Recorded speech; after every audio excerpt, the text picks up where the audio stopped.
اللهم رب هذه الدعوة التامة والصلاة القائمة محمدا الوسيلة والفضيلة وابعثه مقاما محمودا.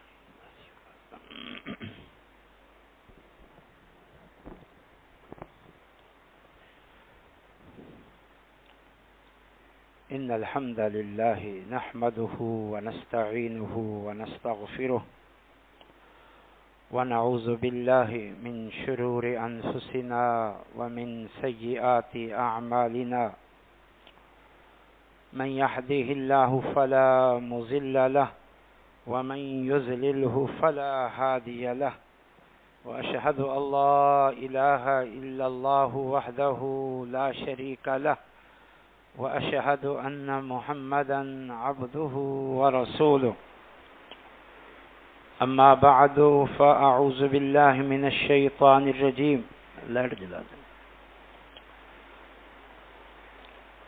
يا أيها الذين آمنوا اتقوا الله حق تقاته ولا تموتن إلا وأنتم مسلمون.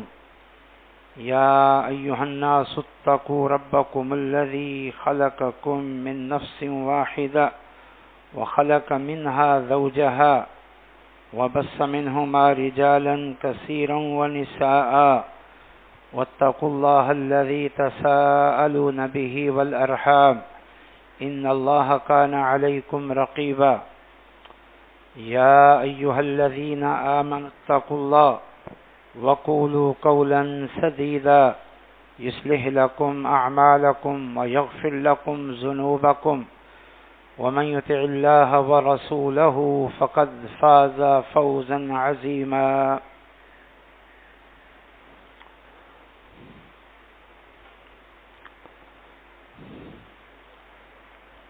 اس وقت ہم اگست کے مہینے سے گزر رہے ہیں اور 14 اگست کو ہمارا ملک پاکستان انگریزوں کے تسلط سے آزاد ہوا. گزشتہ جمعے ایک ایمرجنسی کی وجہ سے حاضری نہیں ہو سکی تھی. کچھ اس موضوع پہ کہنا چاہتا تھا. ذہن کیونکہ بنا ہوا ہے اس لیے آج بھی اسی پر ہی کچھ عرض کروں گا. آزادی جو ہمیں نصیب ہوئی بڑی قربانیوں سے نصیب ہوئی، سب اس کے معترف ہیں، لیکن یہ آزادی ایک عظیم مقصد کے تحت حاصل ہوئی جس کا پوری قوم نے اللہ سے وعدہ کیا. لیکن ان مقاصد کے حصول میں ہم ناکام ہیں اور اللہ سے کیا ہوا وعدہ من حیث القوم پورا نہیں کر رہے. نتیجتاً وہ خیر و برکات جو اس مملکت کو حاصل ہونی چاہیے تھیں، جو اسلام کے نام پر حاصل کی گئی، وہ حاصل نہیں ہو پا رہی.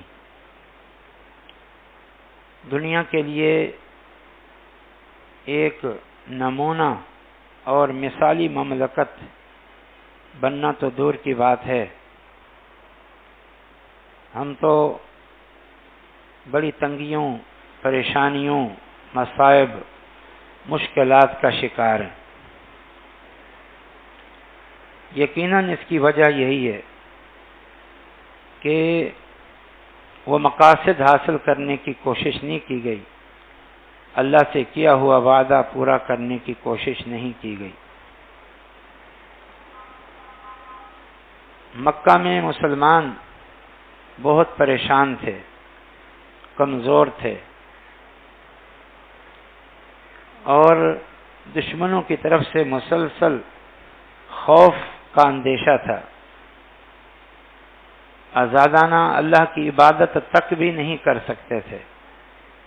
بیت اللہ میں بھی جا کر آزادانہ اللہ کی عبادت نہیں کر سکتے تھے.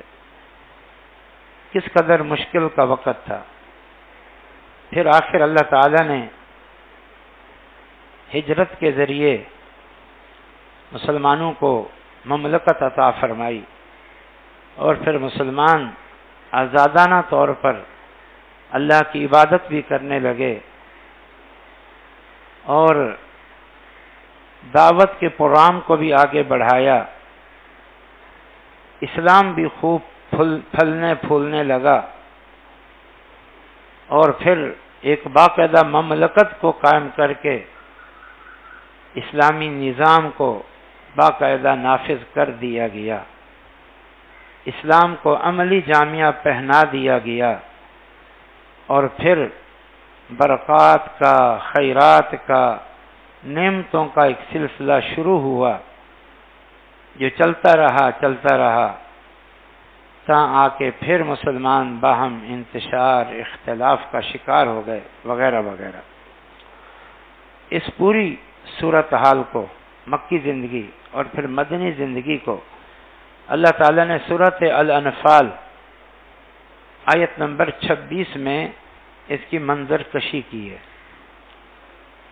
ارشاد باری تعالیٰ ہے وَاذْكُرُوا نِعْمَةَ اللَّهِ عَلَيْكُمْ، اور یاد کرو تم، وَاذْكُرُوا إِذْ أَنْتُمْ قَلِيلٌ، یاد کرو تم جب تم قلیل تھے، تھوڑے سے تھے مکہ میں، مستضعفون فی الارض، اور زمین میں کمزور سمجھے جاتے تھے، قلیل اور کمزور، تخافون ان یتخطفکم الناس، تمہیں ہر وقت یہ دھڑکا لگا رہتا تھا، یہ ڈر لگا رہتا تھا کہ یہ کفار، مکہ والے اور آس پاس کے کفار ہمیں تباہ نہ کر دیں، برباد نہ کر دیں، کچل نہ دیں، اچک نہ لیں۔ یاد کرو اس وقت کو۔ فآواکم، پھر اللہ نے تمہیں پناہ دی مدینہ میں، وَأَيَّدَكُمْ بِنَصْرِهِ، اور اپنی خاص نصرت سے تمہاری تائید فرمائی، دشمنوں کے حملوں سے تمہیں بچایا، ان کے حملوں سے تمہیں بچایا، وَرَزَقَكُم مِّنَ الطَّيِّبَاتِ، اور پھر تمہیں رزق عطا فرمایا، رزق کی فراوانیوں کا سلسلہ شروع ہو گیا، لَعَلَّكُمْ تَشْكُرُونَ، تاکہ تم اللہ کا شکر ادا کرو۔ ایک تو وہ جو آزادی ملی، مکہ میں جو تنگی، پریشانی، مشکلات تھیں اس سے، اور نمبر 2 مدینہ میں آ کے اسلامی مملکت ملی، اور یہاں تمہیں قوت اور طاقت کے ساتھ ساتھ رزق کی فراوانی ملی، لعلکم تشکرون، تاکہ تم شکر ادا کرو۔ حالانکہ وہ شکر ادا کر رہے تھے، ناشکری کے کوئی مظاہر نہیں تھے، پھر بھی اللہ تعالیٰ ان کو یاد دلا رہا ہے کہ اس نعمت کو یاد رکھنا، اور اس نعمت کا جو تقاضا ہے شکر، اس کو ادا کرنا۔ اور وہ شکر کیا تھا؟ ایک زبانی شکر اور ایک عملی شکر، کہ وہاں اللہ کی عبادت نہیں کر پا رہے تھے، وہ شریعت جو نازل ہو رہی تھی اس کو نافذ نہیں کر پا رہے تھے، اب تم نے عمل بھی کرنا ہے اور شریعت کو نافذ بھی کرنا ہے۔ اور پھر اللہ کے رسول صلی اللہ علیہ وسلم نے اور صحابہ نے شکر کا حق ادا کر دیا، ایک عظیم اسلامی مملکت قائم ہو گئی، اور خیرات و برکات کا ایک لامتناہی سلسلہ شروع ہو گیا۔ تو یہ آیت ہم پر بھی فٹ ہوتی ہے، ہم بھی یاد کریں جب کفار کے، انگریزوں کے تسلط میں تھے، پھر جد و جہد سے، اللہ کے ساتھ کیے ہوئے وعدوں سے، اللہ کے فضل و کرم سے ہمیں آزادی نصیب ہوئی، لیکن پھر آزادی نصیب ہوئی، پھر ملک قائم رہا، ہزاروں دشمنان اسلام کی کوششوں کے باوجود، سازشوں کے باوجود، حملوں کے باوجود، ہمارے اس قریبی خطرناک دشمن کی دشمنیوں کے باوجود بھی، اور عالم کفر کی ساری سازشوں کے باوجود بھی یہ ملک قائم ہے، اپنے قدموں پہ کھڑا ہے۔ تو ہم بھی اللہ کا شکر ادا کریں، زبانی بھی اور عملی بھی، اس مملکت کو اسلامی مملکت بنائیں، اس مملکت کو نظریاتی مملکت بنائیں، یہاں پر توحید کا نفاذ ہو، جس توحید کے نام پر ہم نے مملکت حاصل کی۔ پاکستان کا مطلب کیا؟ لا الہ الا اللہ، لا الہ الا اللہ یعنی توحید کا نفاذ ہو، اور توحید کے منافی جو شرک ہیں اس کا خاتمہ ہو۔ پھر یہ مملکت اسلامی ہے تو ہم اسلام کو نافذ کریں، حکومتی سطح پر نفاذ ہو، اجتماعی سطح پر معاشرہ اسلامی نظام اور اسلامی جو تہذیب ہے اس پر قائم ہو، انفرادی طور پر ہر شخص اسلام پر عمل پر شوق رکھے، رغبت رکھے اور کوشش کرے۔ موسیٰ علیہ السلام کا تذکرہ قرآن میں ہے، آئیے ذرا اس تذکرے کو سنتے ہیں۔ اور ان کو بھی آزادی ملی، قوم بنی اسرائیل کو کس چیز سے آزادی ملی، اور پھر انہوں نے کیا کیا، اور پھر اللہ کی طرف سے ان کے ساتھ کیا سلوک ہوا، یہ آپ توجہ سے سن لیں۔ ہماری مثال بھی اور صورتحال بھی ان یہودیوں سے پیچھے نہیں ہے، کم نہیں ہے۔ چنانچہ پہلی بات، موسیٰ علیہ السلام نے جب فرعون کے مقابلے میں کھڑے ہو کر اس کو دین کی دعوت دی، اسلام کی دعوت دی، تو اس نے آگے سے موسیٰ علیہ السلام کو کہا کہ موسیٰ تو ناشکری کرتا ہے، تجھے میں نے پالا پوسا اور تو اب ناشکری کرتا ہے، میرے تجھ پر اور بنی اسرائیل پر احسانات ہیں۔ تو موسیٰ علیہ السلام نے فرمایا، یہ سورۃ شعراء ہے، آیت نمبر 22 ہے، تو کہا موسیٰ علیہ السلام نے وَتِلْكَ نِعْمَةٌ تَمُنُّهَا عَلَيَّ أَنْ عَبَّدْتَ بَنِي اسرائیل۔ شاباش ہے آپ کو، آپ کس نعمت کا ذکر کر رہے ہیں، کس نعمت اور احسان کو جتلا رہے ہیں؟ کیا یہی کہ تم نے پوری بنی اسرائیل کو غلام بنا رکھا ہے اور احسان جتلا رہے ہو مجھ پر اور میری قوم پر؟ تو اس آیت سے معلوم ہوا کہ پوری بنی اسرائیل قوم فرعون کی غلامی میں تھی۔ صرف غلامی میں نہیں، اس نے ان پر ظلم و ستم کے پہاڑ توڑ رکھے تھے، پہاڑ توڑ رکھے تھے، ان کی نسل کو ختم کرنے پہ تلا ہوا تھا۔ یذبح ابناءہم ویستحیی نساءہم، کہ وہ لڑکوں کو قتل کر دیتا تھا، ذبح کرا دیا جاتا تھا، اور بچیوں کو چھوڑ دیتا تھا۔ دوسری آیت سنیں، سورۃ طٰہٰ کی آیت نمبر 47 ہے۔ جب موسیٰ علیہ السلام فرعون کے سامنے کھڑے ہوئے تو موسیٰ علیہ السلام کا مطالبہ کیا تھا؟ مطالبہ ایک تو یہ کہ اللہ رب العالمین ہے، تم جھوٹے ہو، اللہ کو رب مانو اور اس قوم کو اللہ کے آگے جھکا دو، یعنی توحید کی دعوت تھی۔ اور دوسری بات کیا تھی؟ اللہ تعالی نے فرمایا فَأْتِيَاهُ فَقُولَا إِنَّا رَسُولَ رَبِّكَ فَأَرْسِلْ مَعَنَا بَنِي إِسْرَائِيلَ وَلَا تُعَذِّبْهُمْ۔ اے موسیٰ اور ہارون، فرعون کے پاس جاؤ، توحید کی دعوت دینے کے بعد، اللہ کی طرف بلانے کے بعد انہیں کہو ہم تیرے پروردگار کی طرف سے رسول بن کر آئے ہیں۔ فَأَرْسِلْ مَعَنَا بَنِي إِسْرَائِيلَ، بنی اسرائیل کو ہمارے ساتھ چھوڑ دو، بنی اسرائیل کو میرے ساتھ چھوڑ دو، میں ان کو لے جا کے کسی اور جگہ بستا ہوں۔ فَأَرْسِلْ مَعَنَا بَنِي اسرائیل، کیوں لے کے جانا چاہتے تھے؟ تاکہ وہاں جا کر ان پر دین نافذ کریں، شریعت نافذ کریں، توحید پر ان کو قائم رکھیں، ان کی اصلاح کریں، اور مزید کا وَلَا تُعَذِّبْهُمْ، اور دیکھو یہ جو تم نے ان پر ظلم و ستم کے پہاڑ توڑے ہوئے ہیں، ان پر ظلم کرنا بند کر دو، یہ ناانصافی ہے تمہاری، ظلم و زیادتی ہے تمہاری۔ چنانچہ بنی اسرائیل کو آخر کار آزادی مل گئی، جو آسانی سے نہیں ملی، فرعون نے نہیں دی۔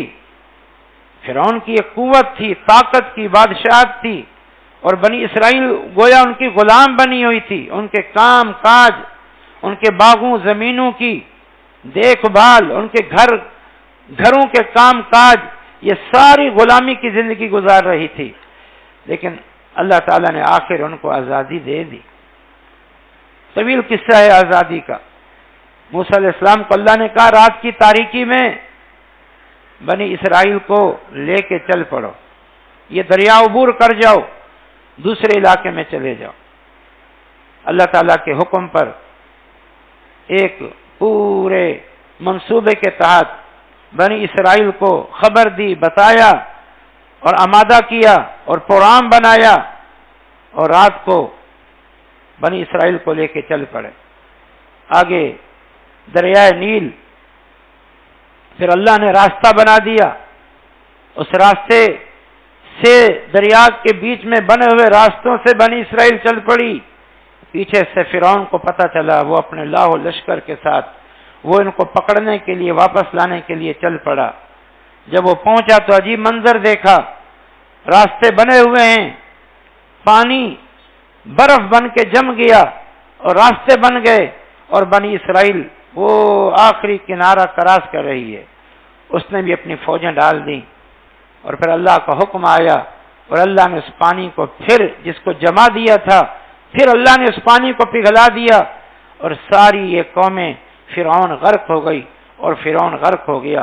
اس طرح اللہ تعالیٰ نے بنی اسرائیل کو آزادی دی۔ بنی اسرائیل کو یہ آزادی یاد تھی۔ حدیث میں آتے جب نبی صلی اللہ علیہ وسلم مکہ سے مدینہ پہنچے، یا مدینہ میں یہودی بستے تھے، کچھ تھے، زیادہ نہیں تھے، کچھ ان کے قبائل تھے، بنو قریظہ، بنو النذیر اور ایک اور قبیلہ تھا، یہ بستے تھے۔ پتہ چلا کہ یہ یوم عاشور کا روزہ رکھتے ہیں۔ ان سے پوچھا گیا تم یہ روزہ کیوں رکھتے ہو؟ ان کا جواب تھا، صحیح بخاری کی حدیث ہے، کہنے لگے ہوا یوم نجی اللہ فیہ موسیٰ واغرق آل فرعون، یہ وہ دن ہے جس دن اللہ تعالی نے موسیٰ علیہ السلام کو اور قوم موسیٰ کو، یعنی ہمیں نجات دی تھی فرعون سے، غلامی سے، اور اللہ نے ہمارے دشمن فرعون کو غرق کر دیا تھا۔ چنانچہ ہم بطور شکرانے کے روزہ رکھتے ہیں۔ ان کو یہ آزادی یاد تھی، حالانکہ کتنا صدیاں بیت چکی تھی۔ موسیٰ علیہ السلام کے کئی صدیوں بعد عیسیٰ علیہ السلام آئے، اور عیسیٰ علیہ السلام کی کئی صدیوں بعد محمد الرسول اللہ صلی اللہ علیہ وسلم آئے، لیکن ان کو وہ آزادی یاد تھی۔ ہمیں تو بالاولا یاد ہے، ابھی تو مشکل سے 75 سال یا اس سے کچھ سال اوپر ہوئے، ان کو تو صدیوں بعد تک بھی آزادی یاد تھی۔ لیکن آزادی تو یاد تھی، لیکن آزادی کے تقاضے انہوں نے پورے کیے تھے؟ نہیں۔ آزادی کے تقاضے کیا تھے؟ توحید پہ قائم ہونا، شریعت پر کو نافذ کرنا، شریعت پر عمل کرنا، شریعت کے مطابق زندگی گزارنا۔ اس لیے ان کو آزادی ملی تھی۔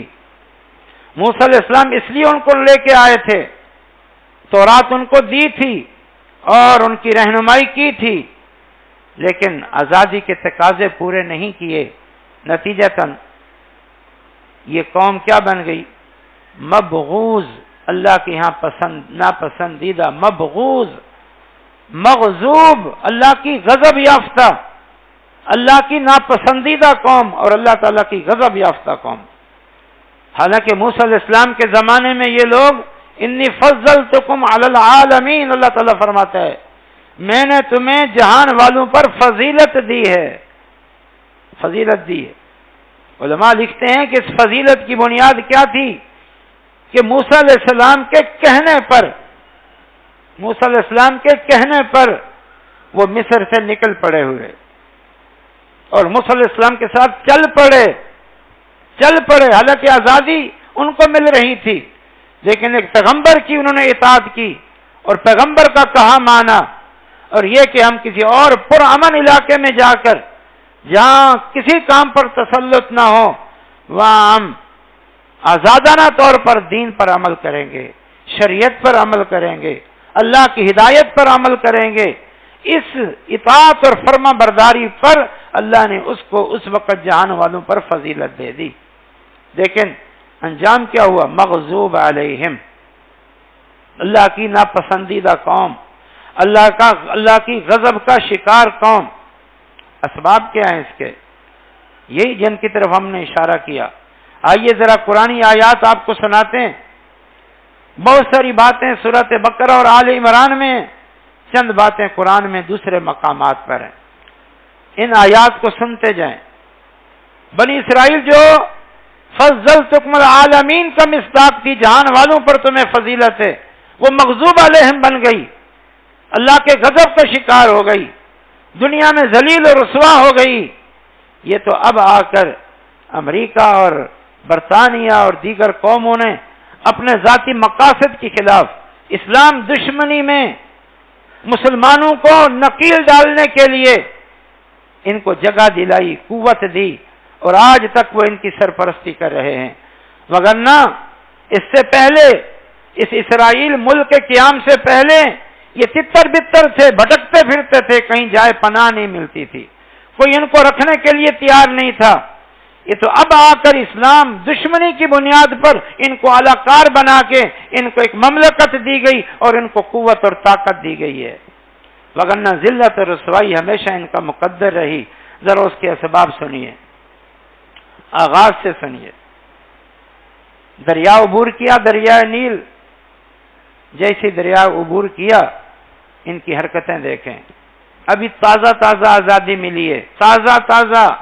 اللہ تعالیٰ فرماتا ہے سورۃ اعراف آیت نمبر 138 میں، وَجَاوَزْنَا بِبَنِي إِسْرَائِيلَ الْبَحْرَ فَأَتَوْا عَلَى قَوْمٍ يَعْكُفُونَ عَلَى أَصْنَامٍ لَهُمْ قَالُوا يَا مُوسَى اجْعَل لَّنَا إِلَٰهًا كَمَا لَهُمْ آلِهَةٌ قَالَ إِنَّكُمْ قَوْمٌ تَجْهَلُونَ۔ اللہ تعالیٰ فرماتا ہے ہم نے بنی اسرائیل کو دریا پار اتار دیا، معجزانہ طور پر دریا پار اتار دیا، پس یہ آئے قوم پر یعکفون علی اصنام لہم، جو اپنے بتوں کے ارد گرد بیٹھی ہوئی تھی، شرک میں مبتلا تھی۔ مفسر نے لکھا ہے کہ ان کے بت یہ گائے کی شکل میں بنے ہوئے مجسمے تھے، مٹی کے یا دیگر یعنی دھاتوں کے۔ قالوا یا موسیٰ، کہنے لگے اے موسیٰ اجعل لنا الہا کما لہم آلہہ، ہمارا بھی کوئی الہ بنا دیجیے جیسے ان کا الہ ہے، ہمارا بھی الہ بنا دی جیسے ان کا الہ ہے۔ موسیٰ علیہ السلام نے کہا انکم قوم تجہلون، تم تو پلڑے درجے کی جاہل قوم ہو، پلڑے درجے کی۔ اور مزید کہا اغیر اللہ ابغیکم الہا، اور نالائکو اس اللہ جو معبود برحق ہے، جس کی تمہیں دعوت بھی دے رہا ہوں، جس کے کہنے پہ تمہیں یہاں لے آیا ہوں، جس نے تمہیں آزادی دی ہے، کہ اس اللہ کے علاوہ کوئی اور میں تمہارے علاوہ الہ ڈھونڈوں؟ وَفَضَّلَكُمْ عَلَى الْعَالَمِينَ، اس نے تمہیں جان والوں پر فضیلت دی ہے۔ اب بتاؤ اس سے بڑی جہالت اور نادانی کیا ہوگی کہ جس اللہ نے انہیں فرعون جیسے دشمن سے نہ صرف نجات دی بلکہ ان کی آنکھوں کے سامنے اس فرعون جیسے دشمن کو لشکر سمیت غرق کر دیا اور معجزانہ طریقے سے انہیں دریا پار کرا دیا، اور دریا عبور کرتے ہی اللہ کو بھول کر پتھروں کے خود تراشیدہ معبود تلاش کرنے لگ گئے۔ اس سے بڑی کچھ جہالت اور نادانی ہے؟ کیا ہم اس جہالتوں اور نادانیوں میں نہیں پڑے ہوئے؟ جس اللہ سے آزادی مانگی، جس اللہ سے وعدہ کیا، جو اقرار کیا، جو مقاصد ہم نے بتائے، آزادی ملی، تو کیا ہم لوگ شرک میں نہیں پڑے ہوئے، گمراہیوں میں نہیں پڑے ہوئے؟ اللہ اکبر۔ دوسرا مقام سنیے بڑے اختصار سے، وَإِذْ وَعَدْنَا مُوسَىٰ 40 لَيْلَةً ثُمَّ اتَّخَذْتُمُ الْعِجْلَ مِن بَعْدِهِ وَأَنْتُمْ ظَالِمُونَ۔ اللہ تعالیٰ فرماتا ہے یاد کرو اس وقت کو جب ہم نے موسیٰ علیہ السلام سے وعدہ کیا 40 دنوں یا راتوں کا کہ آپ طور پہ آئیں، 40 دن یہاں گزاریں، یہاں رہیں، اور پھر ہم آپ کو تورات عطا کریں گے جو آپ کی اور آپ کی قوم کے لیے ہدایت ہے، جس کے لیے آپ کو آزادی دلا کے یہاں مقام سینا پہ تمہیں آباد کیا گیا ہے، یہاں ہم آپ کو تورات دیں گے، سرچشمہ ہدایت دیں گے۔ لیکن ثم اتخذتم العجل، اے یہودیو ذرا غور تو کرو اپنے آباء و اجداد کی حرکتوں کو۔ موسیٰ علیہ السلام تورات لینے گئے، ہدایت لینے گئے، وہ دین شریعت جس کا تم سے وعدہ کیا گیا تھا کہ تم نے اس پہ عمل کرنا ہے، وہ وہاں گئے پیچھے تم نے کیا کیا؟ ثم اتخذتم العجل من بعدہ، ان کے پیچھے بچڑے کو تم نے معبود بنا لیا۔ ایک خبیث نالائق سامری اٹھا، اس نے ایک بچڑا تیار کیا دھاتوں کے ذریعے اور پھر اس کو معبود ہونے کا نام دے دیا کہ یہ تمہارا معبود ہے۔ پتہ نہیں موسیٰ کس معبود کے پاس گئے ہیں۔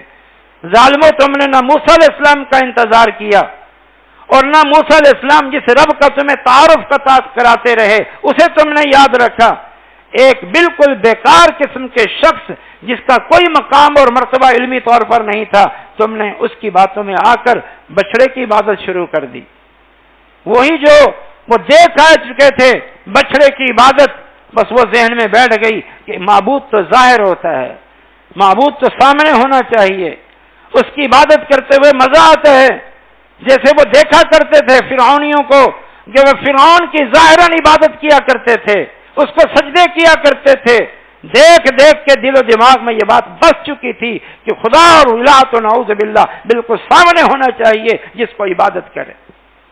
کیا آج یہ صورتحال نہیں ہے؟ ان یہودیوں کی طرح ہندوؤں کو دیکھ دیکھ کے ہمارے پڑوس میں اور عیسائیوں کے متعلق سن سن کے کیا ہم بھی ظاہر پرست نہیں ہو گئے؟ اس اللہ رب العالمین کو چھوڑ کر اپنے ہاتھوں سے بنائے ہوئے کیا ان مجسموں کی پوجا نہیں کرتے؟ کیا بزرگوں کی پوجا نہیں کرتے؟ کیا مزارات پہ جا کے سجدے نہیں کرتے؟ حالانکہ ہم وعدہ کر کے آئے تھے پاکستان کا مطلب کیا؟ لا الہ الا اللہ۔ بہت باتیں میں چھوڑ رہا ہوں بڑے اختصار کے ساتھ، ایک اور مقام سنیں، بس اسی مقام پر اپنی بات ختم کریں گے، بقیہ مضمون ہم اگلے جمعے پورا کریں گے۔ یہ سورۃ بقرہ ہے، آیت نمبر 64 ہے۔ وَإِذْ أَخَذْنَا مِيثَاقَكُمْ وَرَفَعْنَا فَوْقَكُمُ الطُّورَ خُذُوا مَا آتَيْنَاكُمْ بِقُوَّةٍ وَاذْكُرُوا مَا فِيهِ لَعَلَّكُمْ تَتَّقُونَ ثُمَّ تَوَلَّيْتُمْ بَعْدَ ذَلِكَ فَلَوْلَا فَضْلُ اللَّهِ عَلَيْكُمْ وَرَحْمَتُهُ لَكُنتُم مِّنَ الْخَاسِرِينَ۔ ترجمہ سنیے، اور جب لیا ہم نے تم سے، بنی اسرائیل کو کہا جا رہا، یہود کو، پختہ وعدہ، اور اٹھایا ہم نے طور پہاڑ کو تمہارے اوپر۔ طور پہاڑ کو کیوں اٹھایا؟ پختہ وعدہ کس کا تھا؟ کہ یہ تورات ہے، یہ اللہ کا دین اور شریعت ہے، اسے قبول کرو اور اس پر عمل کرو۔ یہ پختہ وعدہ ان سے لیا، کہنے لگے یہ تو مشکل کام ہے، عمل ہم سے نہیں ہوتا، اتنی پابندیاں، اتنے احکامات کیسے ہم پورے کریں گے، ہم سے عمل نہیں ہوتا۔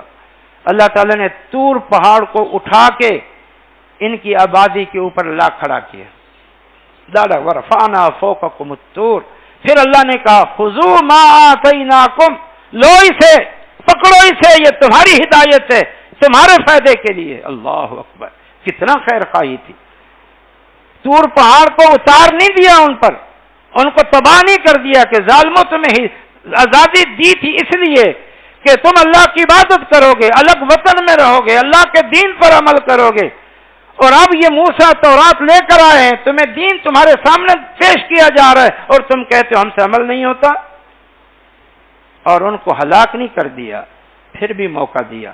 جیسے ہمیں موقع ملتے جا رہے ہیں، ہمیں موقع ملتے جا رہے ہیں، ہمیں موقع ملتے جا رہے ہیں، مملکت بھی قائم ہے ہزار کافروں کی سازشوں کے باوجود، لیکن وہ مواقع مل رہے ہیں۔ اللہ نے بھی ان کو موقع دیا کہ رفعنا فوقکم الطور، طور پہاڑ ہم نے ان کے اوپر لا کھڑا کیا اور کہا خذوا ما آتیناکم بقوہ، مضبوطی سے پکڑو، یعنی پورے جذبے سے پکڑو، پوری طرح عمل کرو، واذکروا ما فیہ، اور اس تورات میں جو احکامات ہیں ان کو یاد کرو، ان کو پڑھو، یعنی ان پر عمل کرو، لعلکم تتقون، تاکہ تم بچ جاؤ، جہنم سے بچ جاؤ، تاکہ تم بچ جاؤ دشمنوں کے حملوں سے بچ جاؤ، تاکہ تم بچ جاؤ دوبارہ غلامی سے بچ جاؤ۔ یہ سارے معنی ہیں، لیکن آگے سنیں۔ اس وقت انہوں نے کیا کہا؟ سمینا سمینا سمینا، یا اللہ ہم سنتے ہیں، یا اللہ ہم نے سن لیا اور ہم نے اطاعت کر لی۔ سمینا واطعنا، سمینا واطعنا، سن لیا اطاعت کی، سن لیا اطاعت کی۔ پہاڑ ایک طرف ہو گیا، اپنی جگہ پہ ٹک گیا۔ اللہ تعالیٰ فرماتے ہیں ثم تولیتم بعد ذلک، پھر تم نے اعراض کر لیا اس کے بعد تورات پر عمل کرنے سے، تورات کے احکامات کو قبول کرنے سے پھر تم نے اعراض کر لیا. فلولا فضل اللہ علیکم ورحمتہ لکنتم من الخاسرین. اللہ کا فضل اور رحمت نہ ہوتی تو تم خسارے میں تھے. اسی وقت عذاب آتا، پہلے انکار پر آتا یا قبول کرنے کے بعد دوبارہ بدعملی پر آتا، لیکن اللہ نے پھر تمہیں موقع دیا اور پھر موقع دیا. تو یہ معاملات بنی اسرائیل کے تھے. بدقسمتی سے آج ہم بھی اسی نہج پہ چل رہے ہیں، اسی ڈگر پہ چل رہے ہیں. اللہ کا فضل اور رحمت ہم پہ بھی نہ ہوتی تو یہ دشمن ہم پر کب سے غالب آ چکا ہوتا اور ہم دوبارہ غلامی کی زندگی گزار رکھے ہوتے، وگرنہ حرکتیں ہماری بھی وہی ہیں. ہم اعتراف کر کے آئے، دین کو نافذ کریں گے، اس پاکستان کو اسلام کی تجربہ گاہ بنائیں گے، عمل کریں گے، اللہ کی توحید پر قائم ہوں گے، لیکن کچھ کہیں نظر آتا ہے؟ نظر نہیں آ رہا. یہ تو شکر کرو اللہ کا غضب نہیں اتر رہا.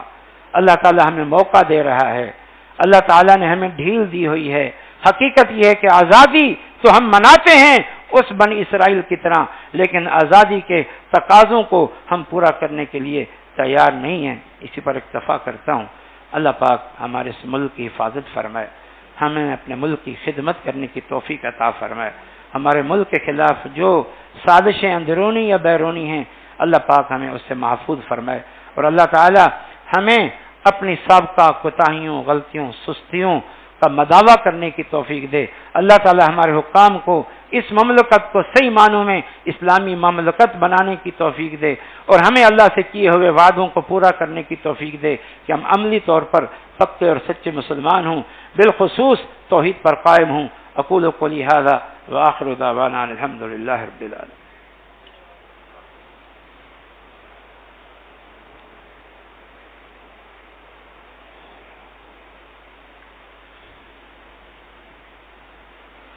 إن الحمد لله نحمده ونستعينه ونستغفره ونعوذ بالله من شرور أنفسنا ومن سيئات أعمالنا. من يهده الله فلا مضل له ومن يضلله فلا هادي له. وأشهد أن لا إله إلا الله وحده لا شريك له وأشهد أن محمدا عبده ورسوله. أما بعد فإن خير الحديث كتاب الله وخير الهدي هدي محمد صلى الله عليه وسلم وشر الأمور محدثاتها وكل محدثة بدعة وكل بدعة ضلالة وكل ضلالة في النار. أما بعد فأعوذ بالله من الشيطان الرجيم. يا أيها الذين آمنوا اتقوا الله حق تقاته ولا تموتن إلا وأنتم مسلمون. يا أيها الناس اتقوا ربكم الذي خلقكم من نفس واحدة وخلق منها زوجها وبث منهما رجالا كثيرا ونساء واتقوا الله الذي تساءلون به والأرحام إن الله كان عليكم رقيبا. يا أيها الذين آمنوا اتقوا الله وقولوا قولا سديدا يصلح لكم أعمالكم ويغفر لكم ذنوبكم ومن يطع الله ورسوله فقد فاز فوزا عظيما. ضلع سانگڑ کے علاقے شہداد پور سے متصل ایک گاؤں ہے جہاں ہم متعدد بار جا چکے ہیں، بلکہ ہر سال ہی جانا ہوتا ہے. وہاں پر 15 سال سے مدرسہ قائم ہے، 100 کے قریب مسافر طلباء ہیں، تو فنڈز کی کمی ہے. اس دفعہ جو فنڈز ہوئے وہ تعمیرات پہ لگ گئے کیونکہ عمارتیں کافی خستہ ہو چکی تھیں، ان کو نئے سرے سے تعمیر کرنا ضروری تھا. تو ان 100 طلباء کے قیام طعام کے حوالے سے جو مشکلات ہیں آپ سب جانتے ہیں. یہ ساتھی اس سال کے شروع سے ہی مسلسل اصرار کر رہے تھے. آج ہم نے ان کو بلایا ہے. یہ صبح شہداد پور سے جو وہاں کے ناظم اور محتمم قاری عباس صاحب تشریف لائے ہوئے، آپ تعاون کریں، اللہ تعالیٰ آپ کو جزائے خیر دے اور ان مدارس کی سرپرستی کو آپ کے لیے صدقہ جاریہ بنائے. اللہم صلی علی محمد وعلی آل محمد کما صلیت علی ابراہیم وعلی آل ابراہیم انک حمید مجید. اللہم بارک علی محمد وعلی آل محمد کما بارکت علی ابراہیم وعلی آل ابراہیم انک حمید مجید. اللہم انصر من نصر دین محمد صلی اللہ علیہ وسلم واجعلنا منہم واخذل من خذل دین محمد صلی اللہ تعالی علیہ وسلم ولا تجعلنا منہم. عباد اللہ رحمکم اللہ ان اللہ یعمر بالعدل والإحسان وإیتاء ذی القربى وینہی عن الفحشاء والمنکر والبغی